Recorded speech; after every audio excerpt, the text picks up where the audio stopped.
आज मॉल्स वगैरह खुल रहे हैं, जो भी थोड़ा बहुत डेवलपमेंट अर्बनाइजेशन आप देख पा रही हैं, उसका क्रेडिट तो कहीं ना कहीं मैं देता हूं कि अंधकार से थोड़ी बहुत रोशनी की तरफ तो ज़रूर बिहार को लेकर के गए हैं। लेकिन मेरा नाम मुशर्रफ है और मैं बिहार के दरभंगा ज़िले का रहने वाला हूँ। मुशर्रफ जी, क्या परिवर्तन पहले से बेहतर नहीं है या हालत वैसे ही अभी भी बेहतर था? कि अगर मैं बात मतलब जो आप बोल रहे हैं कि जंगल राज पहले भी था अभी भी है, बेहतर सुधार किसमें है ज़्यादा?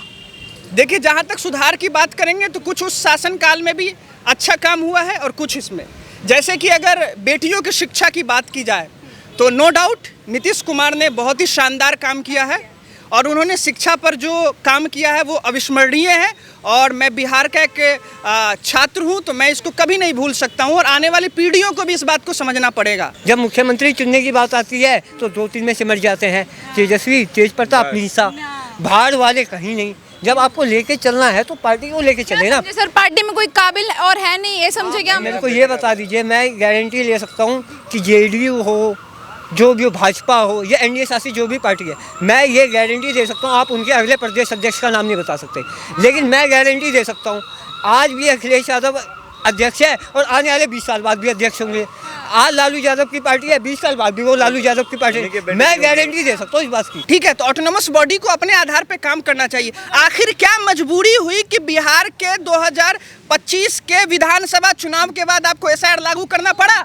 जब ये चुनाव आयोग की बात करेंगे, खुद कह रहे हैं वो ऑटोनोमस बॉडी है, ठीक है। और वो ऑटोनोमस बॉडी कहीं भी चाहे, अभी तो इनको इस बात पे ये होना चाहिए कि दुख होना चाहिए। अभी चलो जेडीयू की सरकार है, अभी एनडीए शासित सरकार है, तो क्यों हो रहा है ये? तो जब इलेक्शन कमीशन जहाँ चाहेगी वहाँ होगा। और जब ये कह रहे हैं कि ये एक सोची समझी साजिश है नाम कटाने की, तो इसके ऊपर मैं आपको एक साफ सीधी बात कह दूँ, ये एक ऐसा फुलाव है जिसके अंदर कोई प्रोपोगेंडा नहीं है। आपको मैं एक स्पष्ट रूप में बता देता हूँ, बिहार का एक छोटा सा बच्चा भी होगा ना, वो उनके घर घर बीएलओ जा रहा है। मैं इस बात का मैं साक्षी हूँ। एक के घर बीएलओ जा रहा है और वो अपने मुखिया से परिचित है और हर एक व्यक्ति का नाम जुड़ा हुआ है। इलेक्शन कमीशन ने कल 3 बजे अपने वेबसाइट पे ड्राफ्ट डाल दिया है। सभी डीएम जो भी जिला के हैं उनको ड्राफ्ट भेजा गया है, सभी मुखिया के पास ड्राफ्ट है। तो ये बात पे कोई तार्किकता नहीं है कि उनका नाम काट दिया जाएगा या हमारा नाम काट दिया जाएगा। उसमें यही है, मेरे भी कुछ साथी हैं बिहार के, जी सर। उनका क्या है, उनके पास वहाँ का भी मतदाता पहचान पत्र है और उनके पास दिल्ली का भी मतदाता पहचान पत्र है। तो इसको रोकने के लिए कि डबल वोटिंग ना हो, कि वो कुछ लोग जो होते हैं वो बिहार जाते हैं, वहाँ पे भी वो डबल वोटिंग होती है। तो इसको रोकने के लिए अगर आपका मतदाता प्रमाण पत्र है दिल्ली में तो आप बिहार में क्यों वोट डालेंगे? अच्छा, एक बहुत बड़ी मतलब अभी बता रहे हैं, तेजस्वी जी कह रहे हैं मेरी वाइफ का नाम भी काट दिया है एसआईआर द्वारा, बोल रहे हैं उनका भी वोटर लिस्ट से नाम काट देगा। बताओ यार, इतने बड़े नेता की वाइफ का नाम काट दिया। जब बिहार में वो जब ये कहते हैं कि मेरी पत्नी का नाम काट दिया गया, मेरा नाम काट दिया गया, तो वो सोच लिए वो सामाजिक जागरूकता उनमें कितनी होगी। जो व्यक्ति अपने पत्नी का नाम एसआईआर में नहीं डलवा पा रहा है, जो अपना नाम एसआईआर में कट जा रहा है, तो वो नेता क्या बनेगा? वो लोगों का नेता क्या होगा? मतलब पलायन अगर बिहार से रुकेगा तो युवा कहीं नहीं जाएगा, रोजगार शिक्षा वहाँ मिलेगी। अगर मैं गवर्नमेंट जो विपक्षी पार्टियां हैं वहाँ पे, जैसे तेजस्वी जी हो गए, आरजेडी हो गई, वो वादा कर रही हैं, कह रही हैं कि अगर आप उन्हें एक मौका देंगे तो हम इन दोनों चीज़ों पर बहुत बेहतर तरीके से काम करेंगे। तो एक मौका देना पसंद करेंगे आप जैसी जनता? नहीं, बिल्कुल नहीं। क्यों? जी, मैं बताता हूँ। इंसान, एक कहावत है ना कि अगर जो इंसान अपने इतिहास से सीखता नहीं है वो इसको दोबारा दोहराने की ओर ही बढ़ता है। आरजेडी का अगर इतिहास देखा जाए ना तो उनकी कथनी में उनको और उनकी करनी में बहुत फ़र्क रहा है। इवन अभी कुछ पिछले ही चुनाव में जब ऐसी हवा चली थी कि आरजेडी शायद चुनाव जीत जाएगी, तो उनके जो जितने क्रिमिनल समर्थक हैं, जितने माफिया समर्थक हैं, जितने गुंडे समर्थक हैं, उनका मनोबल इतना बढ़ गया था कि अजीब अजीब बयान आने शुरू हो गए थे। उन्हें क्या लगता है कि आरजेडी की सरकार आते ही वो मुक्त हैं, कोई उन्हें सज़ा देने वाला नहीं है, उन्हें फ्री हैंड मिल जाएगी, वो जो क्राइम करना चाहे, जहां लूटपाट मचाना चाहे वो सब कर सकते हैं, उनको कोई रोकने वाला नहीं है। और ये मानसिकता है, आप उस चीज़ को दरकिनार नहीं कर सकते। ये मानसिकता आज की नहीं है, ये मानसिकता जंगल राज की पनपी हुई मानसिकता है, क्योंकि वहाँ भी ऐसा ही हुआ करता था। शोरूम से गाड़ी लूट लेना, महिलाओं को छेड़ देना, बलात्कार। अब आप ये सोचिए, जब आईएएस की वाइफ सेफ नहीं है ऐसे जंगल राज में, तो आम इंसान कहाँ जाए? आम इंसान तो अपने आप को बचाता फिरता था। लोग कहते हैं ना, बाहर के लोग जब सुनते हैं, मैं आपको बताता हूँ, बिहार से बाहर का कोई व्यक्ति जब सुनता है कि ये लोग बात कर रहे हैं कि 6 बजे के बाहर घर से नहीं जाते थे, ये फैसिनेट होते हैं कि ऐसी भी क्या परिस्थिति रही होगी। लेकिन जो उस जंगल राज में रहा है ना, एक आम व्यक्ति, बिना पॉलिटिकल कनेक्शन वाला व्यक्ति, एक शायद ऑपोजिशन का व्यक्ति उनके विचारधारा का, वो जानता है कि वो जंगल राज क्या था। जब महिलाएं जो हैं 5 बजे 6 बजे के बाद घर से निकलने से डरती थी। महिलाएं छोड़िए, मर्द अपनी जान के लिए वो थे कि अगर हम यहाँ से निकलेंगे तो कहीं हमें मार ना दे, कोई हमें छुरी ना डाल दे, कोई पैसा ना लूट ले। इस प्रकार की सरकार जो गुंडों को दंगाइयों को संरक्षण देने वाली सरकार है, जो सिर्फ और सिर्फ जातिगत रूप से इस समाज को तोड़ने का काम करती है, ऐसी समाज को तोड़ने वाली जो सरकार है, जो विचारधारा है, जो पार्टी है, जब वो विकास की बात करने लगती है अचानक से, जब वो युवाओं की बात करने लगती है तो हंसी आती है, क्योंकि जो व्यक्ति बिहार में रहा है उसको आप बेवकूफ़ तो नहीं बना सकते हो। हाँ, अब बाहर बिहार के चलाओ ये नैरेटिव कि हाँ हम बहुत प्रोग्रेसिव हैं, ये हैं वो हैं, लेकिन जो बिहार के लोग हैं उनको आपकी हकीकत पता है। अच्छा, जैसे आपने बताया कि आप मधुबनी से हैं सर, कुछ चेंजेस आए? आपने जिस जंगल राज की बात करी, अगर मैं अभी के टाइम से कंपेयर करूँ, क्या बदलाव देखा आपने? बिल्कुल बदलाव देखा है। देखिए, अब और किसी चीज़ का क्रेडिट और अभी की परिस्थितियों को देख करके शायद लोग भूल जाएं, लेकिन नीतीश कुमार जी को एक चीज़ का क्रेडिट ज़रूर दिया जा सकता है कि आज जो हमारी बहन बेटियां आज नौकरियों के लिए निकल रही हैं, स्कूलों में पढ़ने के लिए निकल रही हैं, गाँवों में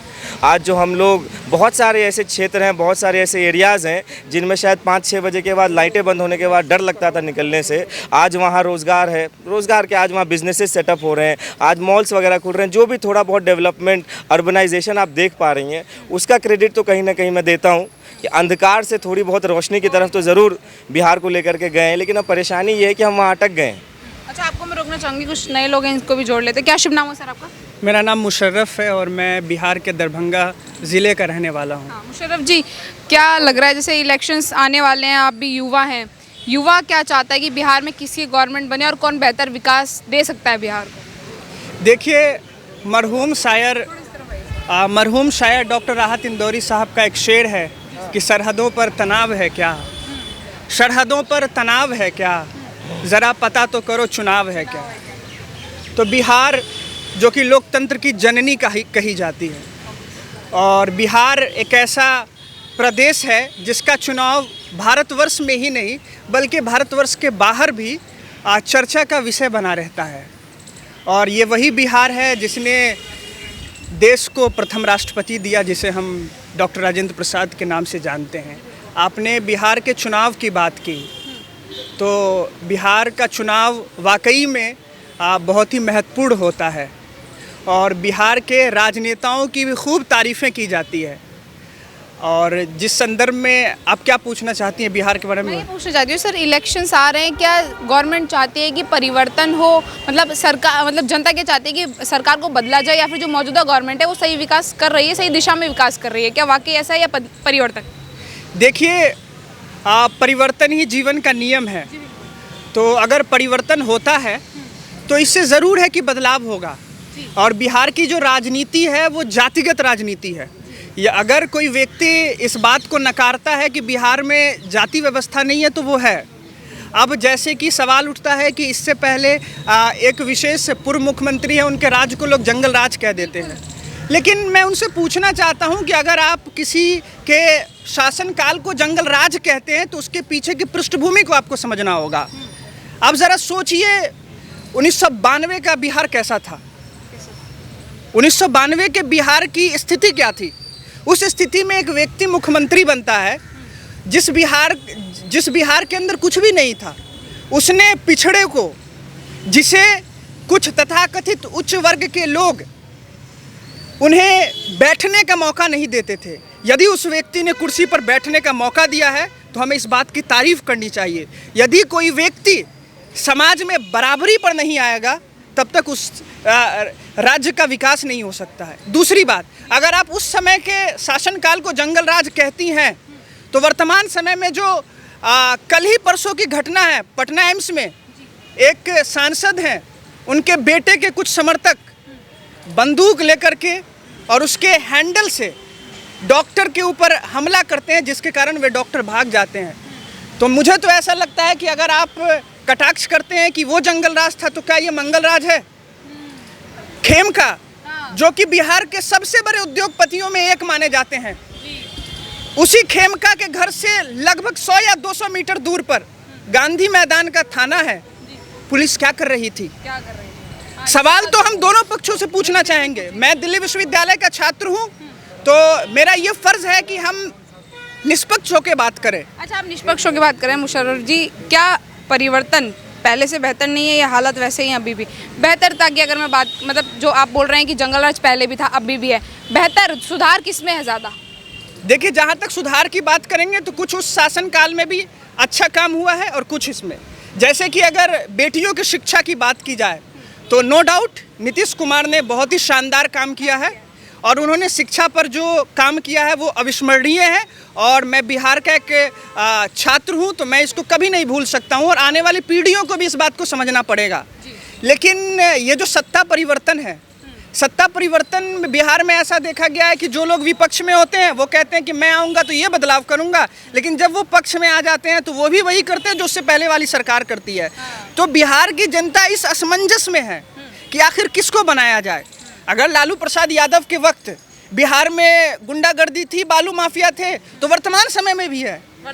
वर्तमान समय में आप देखिए ना, बिहार की राजधानी पटना, जहां मुख्यमंत्री बैठते हैं, वो गांधी मैदान, जो ऐतिहासिक गांधी मैदान है, उसके बगल में बिहार के सबसे बड़े उद्योगपति को गोली मार दी जाती है।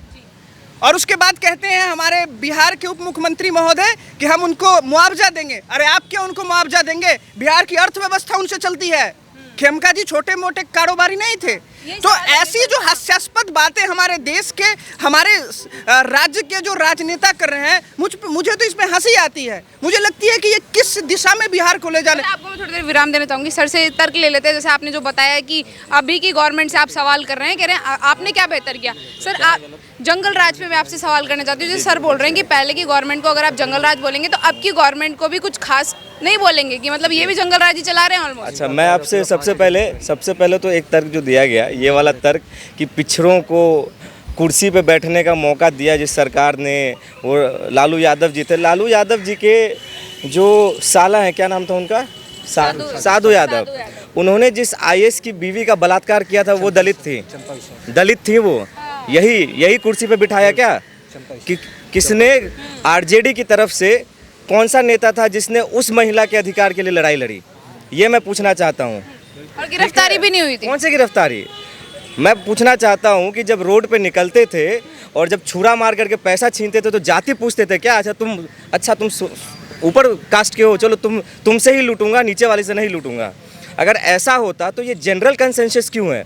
ऐसा तो नहीं है कि बिहार में सिर्फ अपर कास्ट वाले कह रहे हैं कि हम इनसे वो है ग्रसित हैं, हम इनके उससे जंगल राज से। नीचे के तबके के भी लोग उतने ही पूरी तरीके से ग्रसित हैं, क्योंकि सबके साथ अत्याचार हुआ है। इसमें कोई डिस्क्रिमिनेशन तो नहीं हुआ है कि हाँ ये है, जैसा कि भाई साहब ने बोला कि ऊपर बैठने का, देखिए ऊपर बैठने के दो तरीके होते हैं, या तो आप दंगा ही कराते रहें, या तो आप सामाजिक अराजकता फैला करके आप ये कहें कि ये सामाजिक न्याय है हमारा। ये कह सकते हैं आप कि हाँ हमने सामाजिक न्याय कैसे दिया, तो अराजकता फैलाई, हमने दंगा किया, हमने जातिगत न्याय दिया। कैसे दिया? तो एक जाति को टारगेट किया, दूसरे को छोड़ दिया। जब दंगे हुए तो नाम देख करके जो है नामजद किए गए और बाकी सारे छोड़ दिए गए।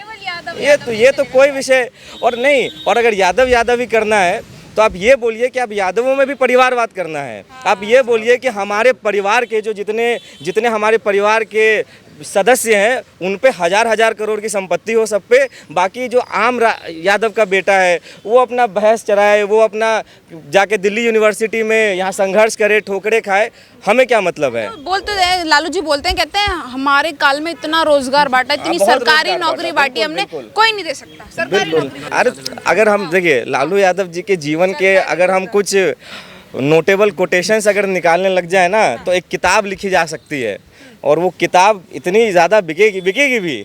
हाँ, क्योंकि यादवों का समर्थक तो आज भी है, ऐसा नहीं कि नहीं बिकेगी, क्योंकि समर्थक उनके आज भी हैं। लेकिन मेरा ये कहना है कि आप सामाजिक न्याय की जब बात करें तो उस समाज में हर वर्ग उस समाज का हिस्सा है। आप रंजिश के तहत कार्रवाई ना करें। आप ये ना करें कि अरे पिछले जितने जन्मों का कर्मों का जो वो है कि बदला है मैं ले ही के रहूँगा इस 10 साल में, ये तो कोई विषय नहीं है ना। आप देखिए सामाजिक न्याय का मतलब होता है जस्टिस तब हुआ जब गलत को सज़ा दिया जाए और जो सही है उसको मतलब वो बच जाए, वो निकल जाए, उसके साथ बुरा ना हो। लेकिन अगर पिछले वालों ने जातिवाद किया तो आपने भी तो वही किया, आपने रिवर्स कास्टिज्म किया, तो ये क्या विषय है? ये तो कहीं से भी सही नहीं है। इनसे पूछना चाहूँगी सर, आपको क्या लग रहा है कि पहले से जंगल राज से बेहतर है ये काल, या फिर दोनों इक्वल चल रहे हैं? पहले मैं कुछ तथ्यों को सुधार कर दूं। मेरे मित्र ने कुछ तथ्य दिए, ठीक है, मुशर्रफ जी ने। इन्होंने बोला सांसद के बेटे ने बोला, सांसद के बेटे ने पिस्तौल चलाई और वहाँ पे पटना एम्स में हड़ताल हुई। तो तथ्यों में सुधार ये है कि वो सांसद नहीं है, विधायक है, ठीक है। तो तथ्यों में सुधार करें, उसकी ज़रूरत है, ठीक है। दूसरी बात, मैंने ये नहीं कहा, दूसरी बात, उन्होंने नहीं चलाया, उनके समर्थकों ने, उनके समर्थकों ने क्या इन्होंने कैमरे रिकॉर्डिंग बोला सांसद के बेटे ने। मैंने उनके बेटे गए और वहाँ उनके समर्थकों की मैंने बात की। एक बात विधायक, ठीक है। उसके बाद ठीक है, साथ ही साथ जब ये बात करते हैं विवेक खेमका की जो हत्या हुई, घटना होती है, हत्या होती है, इन्होंने सही बोला। 200 मीटर दूर पे वो हम सबको शौक है कि वो उद्योगपति थे और बिहार में वो रोजगार भी दे रहे हैं, लेकिन उनके हत्यारों को 5 दिनों के अंदर पकड़ा जाता है। जब आप कार्रवाई होती है तो वो जंगल राज नहीं कहलाता। जंगल राज की परिभाषा क्या है मैं बता रहा हूँ। जंगल राज की परिभाषा ये है, जब 1990 से 2005 का दशक चल रहा था, तब कुछ लोगों के मन में ये जहन था कि मैं कुछ भी कर सकता हूँ, बिहार मेरी बपोती है, बिहार मेरा अपने बाप दादाओं का, मैं जो करूँ, जिसको चाहूँ उसको मारूँ, जिसको चाहूँ उसको उठा लूँ गाड़ी में चलते हुए, ठीक है। भाई साहब ये बताइए, मुजफ्फरपुर जो बालिका कांड हुआ उस पर आपकी क्या राय है? क्या सुनिए, अगर मुजफ्फरपुर बालिका जो कांड हुआ उस पर आपकी क्या राय है? आपकी सरकार ने उस पर क्या ये लिया? अगर आप यहाँ पर विषय ये नहीं है कि आप किसको ये बात करते हैं तो इनसे ये पूछना चाहिए कि एक दलित मुख्यमंत्री, बीएसपी की, बहुजन समाजवादी पार्टी की मुख्यमंत्री, जिनको गेस्ट हाउस कॉल में इन्हीं के द्वारा समर्थित पार्टियों के द्वारा जब जलाने की कोशिश की जाती है एक मुख्यमंत्री को, मायावती को, तब वो गेस्ट हाउस कॉलोनी भूल जाते हैं। जब शिल्पी गौतम को मारा जाता है, जब साधु यादव द्वारा शोरूम लूटा जाता है, जब काली शीशों पर रंजिशें चलती रहती है, महिलाओं के ऊपर अभद्र टिप्पणी की जाती है, तो वो सही है। जब उसके बाद साधु यादव ये कह देते हैं, जब शिल्पी गौतम के केस में जब उनका नाम आता है कि आपको डीएनए देना होगा, कहता मैं डीएनए नहीं दूंगा। जब ये सामाजिक की बात करते हैं, मैं कहता हूँ कोई बात नहीं। जब मुख्यमंत्री चुनने की बात आती है तो 2-3 में सिमट जाते हैं, तेजस्वी, तेज प्रताप, निशा, बाहर वाले कहीं नहीं। जब आपको लेके चलना है तो पार्टी को लेके चले ना। सर पार्टी में कोई काबिल और है नहीं, ये समझे क्या? मेरे को ये बता दीजिए, मैं गारंटी ले सकता हूँ कि जेडीयू हो, जो भी हो, भाजपा हो या एनडीए शासित जो भी पार्टी है, मैं ये गारंटी दे सकता हूँ, आप उनके अगले प्रदेश अध्यक्ष का नाम नहीं बता सकते, लेकिन मैं गारंटी दे सकता हूँ आज भी अखिलेश यादव अध्यक्ष है और आने वाले 20 साल बाद भी अध्यक्ष होंगे। आज लालू यादव की पार्टी है, 20 साल बाद भी वो लालू यादव की पार्टी है। मैं गारंटी दे सकता हूँ इस बात की, ऑन रिकॉर्ड। परिवारवाद चल रहा है। बिल्कुल। जब ये बात करते हैं तो हर जगह है। नहीं परिवारवाद, जिस विधायक और समर्थक गए थे उनका क्या परिवारवाद नहीं है? वो भी तो परिवारवाद से ही चल रहा है। जब ये बात करते हैं, अच्छा, जो आपके वर्तमान में उप मुख्यमंत्री साहब हैं, जिनका उम्र जो है मात्र 12 साल में 38 साल बढ़ जाता है, वो किस परिवारवाद से आए हैं? वो थोड़ा ही ऊपर से टपक के, वो भी परिवारवाद है। आप जितने भी देख लो, यहाँ है कि यहाँ सिर्फ अध्यक्ष की बात होती है, लेकिन वहाँ देखिए ना, आपके जो केंद्रीय मंत्री, उनके बच्चे सब विधायक बन के बैठे हैं, उनका परिवारवाद आपको नहीं देखता। आपको सिर्फ एक परिवारवाद है, ऐसे परिवारवाद नहीं चलता। अगर आपको बात करनी है तो हर एक मुद्दों पर बात करनी होगी, और आपको बिहार के संदर्भ में बात करनी होगी। आपको बिहार से बाहर नहीं जाना होगा। अगर बिहार से बाहर जाएंगे तो बहुत सारी ऐसी घटनाएं जिसमें आप घिर सकते हैं। आप बिहार पे बात कीजिए। एक और मुद्दा मेरा बिहार पे आ जाते हैं वापस, जैसे एसआईआर द्वारा जो नाम काटे जा रहे हैं, अवैध वोटर्स जो हैं बाहर के आए हैं, रोहिंग्या, तो इन पर क्या कहना चाहेंगे? जैसे विपक्ष के नेता हैं राहुल गांधी जी, वो कहते हैं कि सब फर्जी, मतलब जानबूझ के बीजेपी नाम काट रही है हमारे वोटर्स का, जो विपक्ष के वोटर्स हैं उनका, और अपना वोट बैंक सिक्योर कर रही है। क्या आपको भी लगता है कि यहाँ पे जो इलेक्शन कमीशन है वो धांधलेबाजी कर रहा है? देखिए, सबसे पहली बात तो हमें ये समझनी चाहिए कि जो इलेक्शन कमीशन जो होती है वो ऑटोनोमस बॉडी होती है, ठीक है। तो ऑटोनोमस बॉडी को अपने आधार पे काम करना चाहिए। आखिर क्या मजबूरी हुई कि बिहार के 2025 के विधानसभा चुनाव के बाद आपको एसआईआर लागू करना पड़ा? आप इससे पहले क्यों नहीं आना है? दिल्ली इलेक्शन कहाँ सोए हुए थे? दिल्ली इलेक्शन निकल गया, आप कहाँ थे? मणिपुर के इलेक्शन में कहाँ थे? हरियाणा इलेक्शन में कहाँ थे? वहाँ आपका एसआईआर कहाँ चला गया? तो ये जो जब एसआईआर का दो प्रकार की जो आप जब ये खुद कह रहे हैं कि आपको खुद कटघरे जब में ये खड़ा चुनाव आयोग की बात कर रहे हैं, ये खुद कह रहे हैं वो ऑटोनोमस बॉडी है, ठीक है। और वो ऑटोनोमस बॉडी कहीं भी चाहे, अभी तो इनको इस बात पे ये होना चाहिए कि दुख होना चाहिए, अभी चलो जेडीयू की सरकार है, अभी एनडीए शासित सरकार है, तो क्यों हो रहा है ये? तो जब इलेक्शन कमीशन जहाँ चाहेगी वहाँ होगा। और जब ये कह रहे हैं कि ये एक सोची समझी साजिश है नाम कटाने की, तो इसके ऊपर मैं आपको एक साफ सीधी बात कह दूँ ये एक ऐसा फुलाव है जिसके अंदर कोई प्रोपोगेंडा नहीं है। आपको मैं एक स्पष्ट रूप में बता देता हूँ, बिहार का एक छोटा सा बच्चा भी होगा ना, वो उनके घर घर BLO जा रहा है, मैं इस बात का मैं साक्षी हूँ। एक के घर BLO जा रहा है और वो अपने मुखिया से परिचित है और हर एक व्यक्ति का नाम जुड़ा हुआ है। इलेक्शन कमीशन ने कल 3 बजे अपने वेबसाइट पे ड्राफ्ट डाल दिया है। सभी DM जो भी जिला के हैं उनको ड्राफ्ट भेजा गया है, सभी मुखिया के पास ड्राफ्ट है। तो ये बात पे कोई तार्किकता नहीं है कि उनका नाम काट दिया जाएगा या हमारा नाम काट दिया जाएगा। उसमें यही है, मेरे भी कुछ साथी हैं बिहार के, जी सर, उनका क्या है, उनके पास वहाँ का भी मतदाता पहचान पत्र है और उनके पास दिल्ली का भी मतदाता पहचान पत्र है। तो इसको रोकने के लिए कि डबल वोटिंग ना हो, कि वो कुछ लोग जो होते हैं वो बिहार जाते हैं, वहाँ पे भी वो डबल वोटिंग होती है। तो इसको रोकने के लिए अगर आपका मतदाता प्रमाण पत्र है दिल्ली में तो आप बिहार में क्यों वोट डालेंगे? अच्छा, एक बहुत बड़ी मतलब अभी बता रहे हैं, तेजस्वी जी कह रहे हैं मेरी वाइफ का नाम भी काट दिया SIR द्वारा, बोल रहे हैं उनका भी वोटर लिस्ट से नाम काट देगा। बताओ यार, इतने बड़े नेता की वाइफ का नाम काट दिया। जब बिहार में वो जब ये कहते हैं कि मेरी पत्नी का नाम काट दिया गया, मेरा नाम काट दिया गया, तो वो सोच लिए वो सामाजिक जागरूकता उनमें कितनी होगी। जो व्यक्ति अपने पत्नी का नाम SIR में नहीं डलवा पा रहा है, जो अपना नाम SIR में कट जा रहा है, तो वो नेता क्या बनेगा, वो लोगों का नेता क्या होगा। और जब बात ये आ जाती है SIR की, तो मैं आपको साफ और स्पष्ट रूप में ये बता दूँ, किसी का भी नाम नहीं कटने वाला है।